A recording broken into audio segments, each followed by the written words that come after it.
Hey everyone, welcome back to 996. The Howl Utah Mammoth win 4-2 against the St. Louis Blues, and it's their first 3-game win streak since their 7-game win streak almost 35 games ago. Great stuff by the Utah Mammoth. Before we get into the game, I need to give my opinion on Whistlegate. Apparently this went viral and people are all over it, especially Reddit. Hundreds of people commenting on it. Rarely anything Utah Mammoth gets talked about that much other than, the Winter Classic and the Mammoth reveal. So my take is I am so happy and glad, it is a breath of fresh air that this is the drama surrounding my team. Man, we have to think about whistling. It was really apparent and loud in that Ottawa game. About 3 minutes left in the game. Sounded like a flock of birds screaming at each other. The players came out and said it's distracting, so keep it before or after the game. For me, maybe do it 10 seconds left in a game when a game is in the bag. They have like a 2-goal lead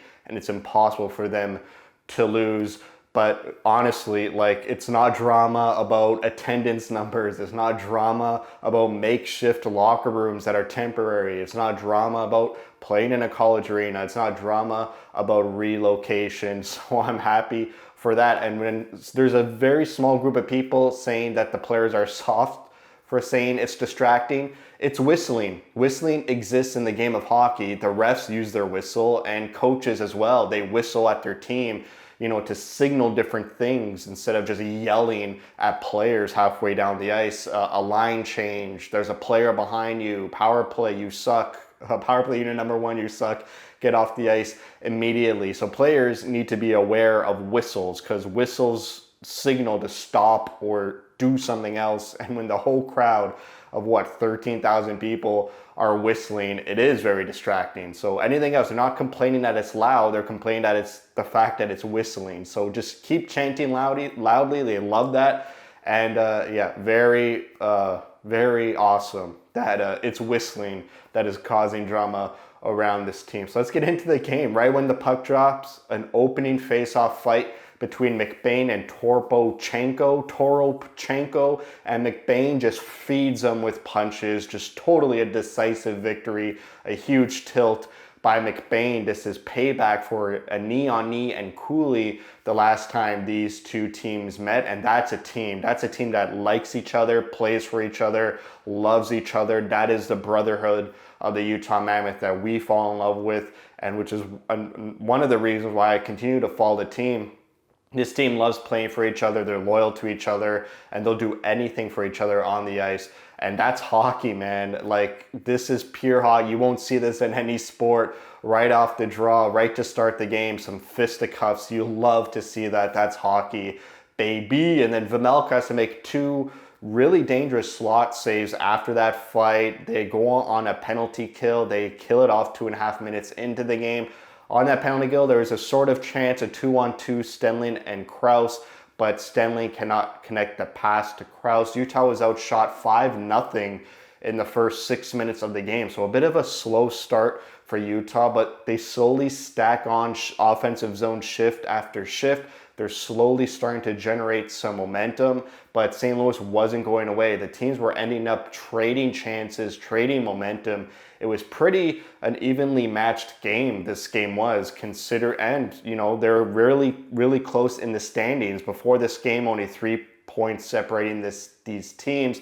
Now, thankfully, it's 5 points. The second line had a chance. It hit Gunther's skate in the crease, but it doesn't go in. And unfortunately, Kerfoot leaves the game in the first period. He leaves the bench and does not return for the rest of the game. So hopefully Kerfoot, it's not serious, it's not a long-term injury, and he's back for next game against Columbus. And then shortly, near the end of the first period, 5 minutes left, the first goal of the game is scored. It's Nick Schmaltz from Keller and Sergachev. Keller enters the zone with possession, and Nick Schmaltz draws both defenders to the front of the net, giving Keller a lot of space to choose what he wants to do. And Keller decides to do the pass off the pads, the POP as they call it, and Schmaltz is there right in front of the net, his stick on the ice, it hits off the goalie's pad right to Nick Schmaltz's stick, and he doesn't make a mistake. It's 1-0 Utah, and the next time the first line comes out, it's a 3-on-1, Keller to Schmaltz to Krause, but a St. Louis player deflects the pass from Schmaltz to Krause for a sure goal. So great defending there by St. Louis. Utah was outshot 13-6 by the Blues, but they had the lead of 1-0. They needed more shots on goal. They only had 6 in that first period, and they needed more consistent pressure. They needed to play better. They needed better periods than what they just played in the first period. So we go into the second period, and it continues an evenly matched game for the first 6 minutes. Both teams just trading chances, and then there's a fight, Tanev versus Braden Shen. Tanev lays a big hit on a Blues player. Shen doesn't like it, and they fight, and Tanev is emotional. Since Tanev was drawn into the lineup against the Rangers, every time the camera goes to Tanev, he's yelling at something, the ref, himself. He is showing a lot of emotion, and I'm glad he's sticking in the lineup. I really do think he adds a dangerous element to that fourth line. He adds speed. He has some sneaky skill. He could generate some breakaway chances. He hits. He's one of the leaders in hits on the team, even though he's been scratched for like 8 or 9 games. So I like that Tanev's keeping in the lineup. He has emotion. You rarely see emotion from O'Brien unless he's, in an actual fight. So great stuff by Tanev there, because shortly after that fight, the first line scores again to make it 2-0. It's Krause from Keller and Marino. Keller again enters the zone with possession, and he stops up and waits for the backfill of Krause, who enters the O-zone with so much speed. Keller, a perfect pass to Krause, and Krause immediately shoots it. He doesn't dust it off. He picks his shot, and that speed that he brings with him from the neutral zone, you can feel that in the shot, and the goal, it just whiffs past the goalie to make it 2-0. But unfortunately, 10 seconds after going up 2-0, you never want to see this. The Blues make it 2-1. It's, they dump it in off the face-off after the goal. They beat Utah to the dump, and it's a slot shot where Vejmelka is screened by his own defenseman, and St. Louis quickly answers to make it 2-1. That's been happening, sort of a lot recently against Nashville and against a previous game where Utah scores, and like the next shift, the opposing team scores. That very next shift after scoring is very important. You need to keep that momentum, keep that morale up. You never want to score, get so high, and then immediately get a goal against and drop so low. You need to keep it even keel. So after the Blues make it 2-1, Peterka has a great chance. He picks up this puck sort of at the defensive blue line for the Mammoth, and there's 3 players converged on Peterka, and he uses his speed to just cut through them, and he creates himself a 2-on-1 with Hayden, but the pass can't connect from Peterka to Hayden, and then the first line comes out again, and they score to make it 3-1. It's Durzi from Schmaltz and Krause, and we've seen this before against the Islanders game where Nick Schmaltz has a puck in a perfect spot right in the slot, and you think he's going to shoot. Everyone thinks he's going to shoot. The goalies think he's going to shoot, but he defers to a pass, and it's an open net for his teammate. Against the Islanders, it was Keller on a power play. Here tonight, it's Durzi on an open net to make it 3-1. It also happened against the Rangers in overtime, but Nick Schmaltz didn't really have a good shot, but still, he had the puck in the slot and manages to go for a pass and found Durzi with an open net. That was the OT winner against the Rangers. So it's 3-1 Utah. They actually go on a power play after scoring their 3rd goal, but they do not score on it, but they get a lot of consistent, good O-zone time.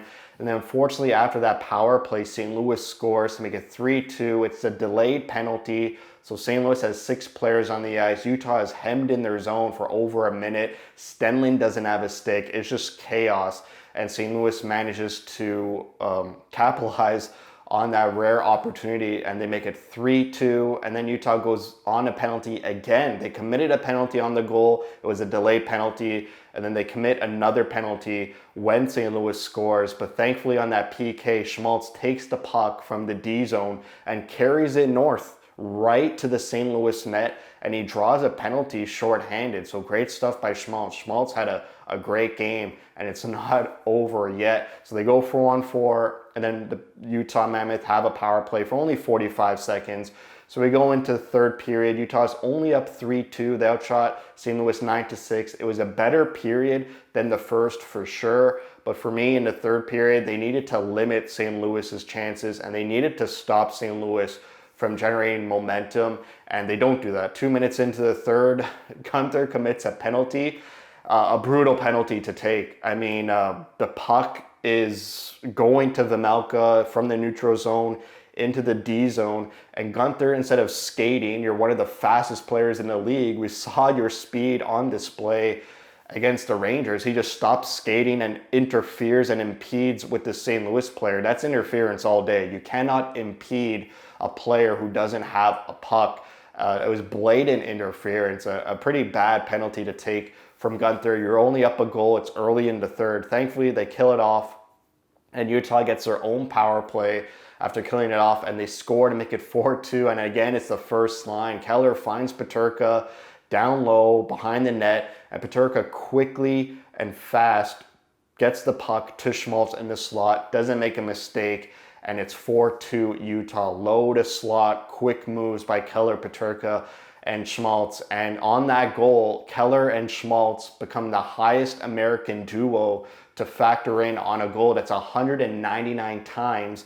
They passed DeBrincat and Patrick Kane, who still play together in Detroit. So that's going to be a battle between both duos. But I'm glad to see pretty much every one of those goals that Keller and Schmaltz have factored in on ever since Arizona acquired Schmaltz in that trade, I think late 2018, for Dylan Strome and Brendan Perlini from the Blackhawks. Schmaltz is fit like a glove right next to Clayton Keller. They have magic. They are money. They are so automatic. Their chemistry is unbelievable. And I'm sorry to say, sports fans, after this game, I kind of just want to give a blank check to Schmaltz. I can't say goodbye to Schmaltz. I mean, the duo of Schmaltz and Keller, it just brings back so many good memories.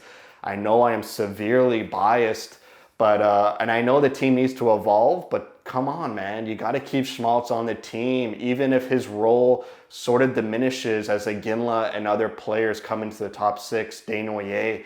I mean, I'm just not ready to see Schmaltz and Keller get separated, and we have about, 37 games left in the season, and maybe before they get separated. But Bill Armstrong, you got to give that blank check to Nick Schmaltz after this game. So Utah makes it 4-2, and St. Louis has a couple of chances to cut the lead. They have a 2-on-1, but they completely miss the net. They get a point shot post that doesn't go in, and then Vejmelka makes a big save, a leg pad save, cross crease on a one-timer to the side of the net. They go on another penalty kill late in the third, about 4 minutes left, and it's Gunther again. Gunther not having great games. After that Rangers game where I praised him because he was so fast, it was such a rare game of how fast Dylan Gunther was. The past two games, he's been sort of invisible and not having a big impact offensively for sure. But thankfully they kill it off. Veggie was solid. They have a standing ovation for Veggie in the last couple minutes of the third. They do the Veggie chants. Veggie was awesome this game, and another reason why they won this game. There's an empty net, 2 minutes left. Utah doesn't score on it, and they hold on to the lead. And at the time of recording this video, they're in a playoff spot. They'll probably lose the playoff spot because there's so many games Saturday night, and just 1 point, a team will leapfrog Utah. But great that they got a 3-game win streak. They're starting the homestand with 2 wins. They got Columbus Sunday, which is a winnable game, but you got to show up for that. We'll see, maybe if Vanacek gets that start.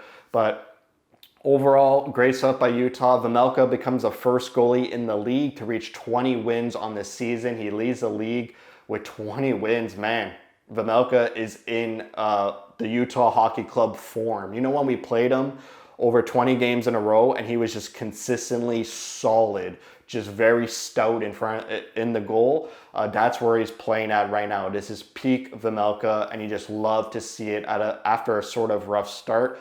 Utah was outshot 28-23 overall in the game, 1 for 3 on the power play. The power play scoring that 4th goal, really coming through and helping them win the game. PK 4 for 4, perfect, great job by the PK unit, and face-off 57%. So that's it for me. Thank you for watching. If you like what you see, spread the word. If you're feeling generous, consider a super chat. And as always, thank you for your support.